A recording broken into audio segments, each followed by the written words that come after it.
Hola hermanos, vamos a compartir la palabra de Dios a través de la lección 9, del estudio de la segunda carta a los tesalonicenses, cuyo texto se encuentra en el capítulo 2, de los versículos del 1 al 12.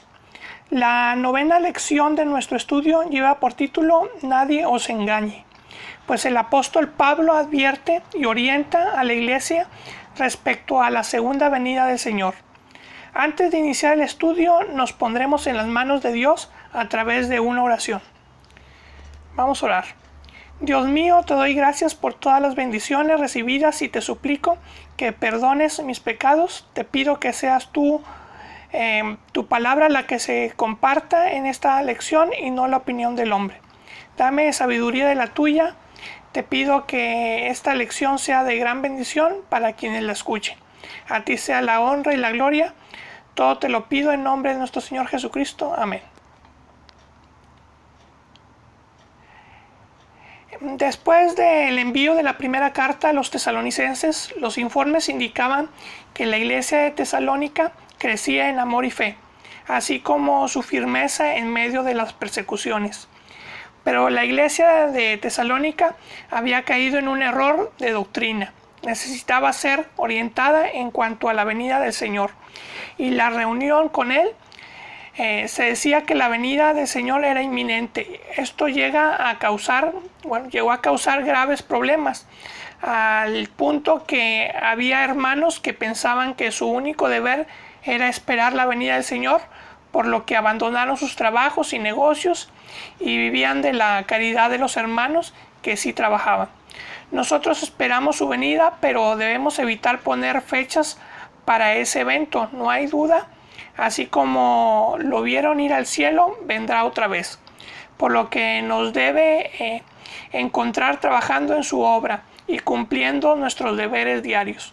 Como dice la palabra en 1 de Juan 2:28, y ahora, hijitos, permaneced en él, para que cuando se manifieste tengamos confianza, para que en su venida no nos alejemos de él avergonzados. Así, en la segunda carta a los tesalonicenses, el apóstol Pablo da detalles sobre lo que pasará antes de la venida de nuestro Señor. Buscaba que la iglesia estuviera bien informada y en paz respecto a este tema. El versículo clave a memorizar de nuestra novena lección se encuentra en la segunda carta a los tesalonicenses, capítulo 2, del 1 al 2.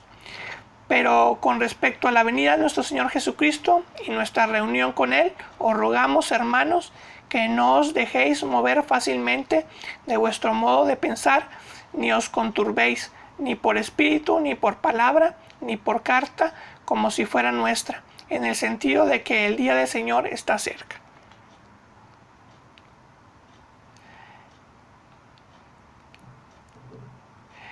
Aquí hay un llamamiento a permanecer fieles en cuanto a lo que los hermanos habían aprendido. Siempre ha habido y habrá muchas voces anunciando la venida de Jesús, pero no todas esas voces están en lo correcto. En Hebreos 13:9 la palabra de Dios nos aconseja: no os dejéis llevar de doctrinas diversas y extrañas, porque buena cosa es afirmar el corazón con la gracia, no con viandas, que nunca aprovecharon a los que se han ocupado de ellas. Es bueno así afirmar el corazón con la palabra de Dios y no con bienes materiales que nunca aprovecharon a nadie. Los hermanos no deberían dejarse mover fácilmente como son movidos los barcos en la tempestad, ni tener agitación en sus mentes por falsas profecías. En su primera carta a los tesalonicenses 5, del 1 al 2, el apóstol Pablo fue muy preciso. Cito: para cerca de los tiempos y de las ocasiones, no tenéis necesidad, hermanos, de que yo os escriba, porque vosotros sabéis perfectamente que el día del Señor vendrá así como ladrón en la noche. Pablo advertía de tres maneras en que la iglesia podía ser engañada en cuanto a la venida del Señor. La primera manera en que la iglesia podía ser engañada es por espíritu. Personas que decían tener espíritu de profecía, y ya les había prevenido en su primera carta Pablo que probaran tales profecías fingidas y que retuvieran solo las que fueran buenas. Eso lo advierte en 1 de Tesalonicenses 5, del versículos 20 y 21. También la Biblia en 1 de Juan 4, del 1 al 3 nos indica: amados, no creáis a todo espíritu, sino probad los espíritus, si son de Dios, porque muchos falsos profetas han salido por el mundo. En esto conoced el Espíritu de Dios. Todo espíritu que confiesa que Jesucristo ha venido en carne es de Dios, y todo espíritu que no confiesa que Jesucristo ha venido en carne no es de Dios. Y este es el espíritu del anticristo, el cual vosotros habéis oído que viene y que ahora ya está en el mundo. La segunda manera en que la iglesia podría ser engañada es por palabra. Aquí se refiere a que tal vez algún hermano atribuyó al apóstol Pablo palabras que no había dicho. Ese es el riesgo de la tradición oral. Con el paso del mensaje de boca en boca se puede malentender las palabras de alguno y dar lugar a una herejía. Un ejemplo de esto lo tenemos en Juan 21, de los versículos 20 al 23, cito: volviéndose Pedro, vio que le seguía el discípulo a quien amaba Jesús, el mismo que en la cena se había recostado al lado de él, y le había dicho: Señor, ¿quién es el que te ha de entregar? Cuando Pedro lo vio, dijo a Jesús: Señor, ¿y qué de éste? Jesús le dijo: si quiero que él quede hasta que yo venga, ¿qué a ti? Sígueme tú. Este dicho se extendió entonces entre los hermanos, que aquel discípulo no moriría. Pero Jesús no le dijo que no moriría, sino: si quiero que él quede hasta que yo venga, ¿qué a ti? Aquí lo bueno fue que el mismo apóstol Juan corrigió el error. En ocasiones la gente no entiende bien las palabras y trata de explicarlas de forma equivocada. Hay que tener cuidado en eso e ir a la fuente original, la Biblia, que es la palabra de Dios. La tercera manera en que la iglesia podría ser engañada es por carta, haciéndola pasar como si fuera suya. La falsificación de cartas era una forma que se utilizaba para introducir en la iglesia ideas erróneas. Para prevenir esto, el apóstol Pablo les dio una señal para que supieran si la carta era genuina. En 2 de Tesalonicenses 3:17 les escribió: la salutación es de mi propia mano, de Pablo, que es el signo en toda carta mía, así escribo. De esa manera, Pablo le dio a la iglesia una herramienta para descubrir falsificaciones y evitar que una persona malintencionada escribiera una carta en su nombre. En el sentido de que el día del Señor está cerca, la iglesia debía permanecer firme en lo que había recibido, haciendo su trabajo, sin inquietarse por causa del anuncio de la inminente venida del Señor Jesucristo. La seguridad de la venida del Señor, en el momento en que Él lo decida, no debe justificar el abandono de los deberes diarios terrenales ni del trabajo evangelizador. Al contrario, la seguridad de la venida del Señor debe estimularnos a redoblar esfuerzos y laborar con más entusiasmo y dedicación. De nuevo, Pablo hace una exhortación: nadie os engañe en ninguna manera. Los cristianos debían estar alertas para no ser engañados, pues ya se les había advertido, pero ahora se les enseña. Hay 3 cosas que se cumplirán antes que el Señor venga. La primera: el Señor Jesús no vendrá sin que antes venga la apostasía. La palabra griega está compuesta por apo, que significa caer o alejarse, y éstasis, que significa rebelión, y se utiliza para señalar el apartamiento o la rebelión contra Dios. Jesucristo habló de un tiempo que se caracterizaría por la apostasía. En Mateo 24, versículos 10 y 2 al 12, dice: muchos tropezarán entonces y se entregarán unos a otros, y unos a otros aborrecerán, y muchos falsos profetas se levantarán y engañarán a muchos, y por haberse multiplicado la maldad, el amor de muchos se enfriará. El apóstol Pablo describió en 1 Timoteo 4, del 1 al 3, lo mismo. Dice: pero el Espíritu dice claramente que en los postreros tiempos algunos apostarán de la fe, escuchando a espíritus engañadores y a doctrinas de demonios, por la hipocresía de mentirosos que, teniendo cauterizada la conciencia, prohibirán casarse y mandarán abstenerse de alimentos que Dios creó para que con acción de gracias participasen de ellos los creyentes y los que han conocido la verdad. La segunda cosa que se cumplirá antes de que el Señor Jesús venga es que se manifestará el nombre de pecado, a quien le llama el hijo de perdición, nombre que nos recuerda a Judas Iscariote mencionado en Juan 17:12. A través del tiempo se ha tratado de identificar a este personaje. Algunos lo señalan con un emperador romano, otros lo identifican con un papa, otros con algún dictador como Napoleón o Hitler. Ellos fueron los arquetipos del anticristo. La manifestación del anticristo era un tema conocido desde los primeros tiempos de la vida de la iglesia. En 1 de Juan 2:18 nos dice: hijitos, ya es el último tiempo, y según vosotros oísteis que el anticristo viene, así ahora han surgido muchos anticristos, por esto conocemos que es el último tiempo.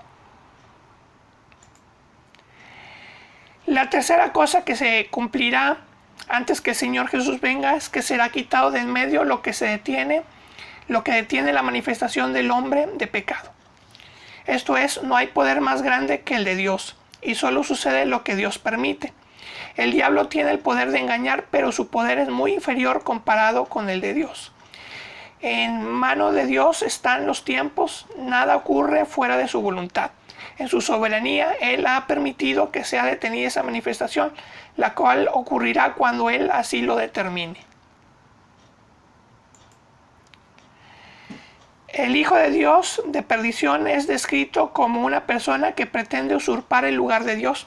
Este individuo es uno que se opone y se levanta contra todo lo que se llama Dios o es objeto de culto, tanto que se sienta en el templo de Dios como Dios, haciéndose pasar por Dios. En el pasado, Nabucodonosor, el rey de Babilonia, actuó de esa manera, y como él otros han pretendido ser dioses. Persia tuvo a Ciro y Grecia a Alejandro y Antíoco Epífanes como precursores de la figura del anticristo. Desde el origen de los tiempos leemos acerca de este pecado. En Génesis 3, del 4 al 5 nos cuenta: entonces la serpiente dijo a la mujer: no moriréis, sino que sabe Dios que el día que comáis de él serán abiertos vuestros ojos y seréis como Dios, sabiendo el bien y el mal. Cuando estaba en Tesalónica, el apóstol Pablo les había hablado sobre este tema, pero a veces somos oidores olvidadizos y tenemos necesidad de que se nos vuelva a enseñar. El misterio de la iniquidad ya está en acción, así como se habla del misterio de la piedad en 1 Timoteo 3:16, cito: indiscutiblemente grande es el misterio de la piedad. Dios fue manifestado en carne, justificado en el Espíritu, visto de los ángeles, predicado a los gentiles, creído en el mundo, recibido arriba en gloria. Así también se habla del misterio de la iniquidad que está avanzando para llegar a la manifestación del hombre de pecado. Las condiciones se van dando para que se concrete su venida. Sin embargo, Dios dispuso detener la manifestación del hombre de pecado cuando el misterio de la iniquidad llegue a su culminación. Y entonces aparecerá aquel inicuo a quien el Señor matará con el espíritu de su boca y destruirá con el resplandor de su venida. Así tenemos la promesa de la segunda venida de Cristo triunfante. En Hechos 1:11, cuando Jesús asciende, 2 varones con vestiduras blancas, cito, dijeron: varones galileos, ¿por qué estáis mirando al cielo? Este mismo Jesús que ha sido tomado de vosotros al cielo, así vendrá como le habéis visto ir al cielo. El advenimiento del hombre de pecado es por obra de Satanás. Este inicuo se caracteriza por su gran poder y señales y prodigios mentirosos. Con estas cosas atraerá a las multitudes sedientas de ver maravillas sin importarles su naturaleza diabólica. Este inicuo será apoyado y consagrado y controlado por Satanás, el padre de mentira. Será la encarnación de la rebelión contra Dios, pues se hará pasar por Dios, pero finalmente será destruido por el Señor Jesucristo.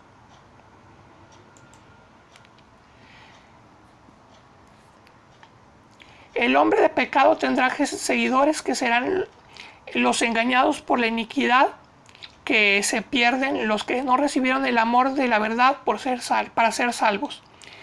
Si rechazaron el amor de Dios, entonces serán dejados en manos del inicuo, que los llevará a la condenación. Por ello es tan importante predicar el amor de Dios al mundo, la salvación por la fe en Jesucristo. En Juan 3:16 nos dice la palabra: porque de tal manera amó Dios al mundo, que ha dado a su Hijo unigénito, para que todo aquel que en él cree no se pierda, mas tenga vida eterna. Veamos lo lamentable de la situación humana bajo el imperio del hombre de pecado.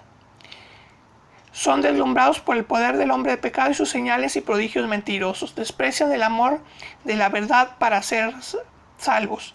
Dios les envía un poder engañoso para que crean a la mentira. Están destinados a la condenación. Sin embargo, Dios no quiere que el ser humano, su creación, caiga en condenación. Dios desea que tengas vida eterna. Por ello te llama al arrepentimiento y a ser salvo por la fe en Jesucristo. Para que podamos afirmar como en 1 de Pedro 1, del 3 al 4, cito: bendito el Dios y Padre nuestro, Señor Jesucristo, que según su grande misericordia nos hizo renacer para una esperanza viva, para la resurrección de Jesucristo de los muertos, para una herencia incorruptible, incontaminada e inmarcesible, reservada en los cielos para vosotros. De esta manera podemos ver las aplicaciones de nuestra lección. Los hermanos no deben dejarse mover de lo que habían recibido, su fe en Jesucristo y su palabra. Además, debían estar alertas, pues podían ser engañados por espíritu, por palabra o por carta. También deberían estar listos para no ser deslumbrados por un falso líder que intentara usurpar el lugar de Dios. Dos cosas han de manifestarse antes de que el Señor venga: la apostasía y la manifestación del hombre de pecado, a quien el Señor matará con el espíritu de su palabra, de su boca, y destruirá con el resplandor de su venida. Finalmente tenemos la promesa más importante: la venida triunfante del Señor Jesucristo. Hermanos, oremos a Dios dando gracias por sus bendiciones, y que nuestros deseos y acciones sean agradar a Dios con amor y santidad, anunciando las buenas noticias de Cristo. Dios los bendiga mucho.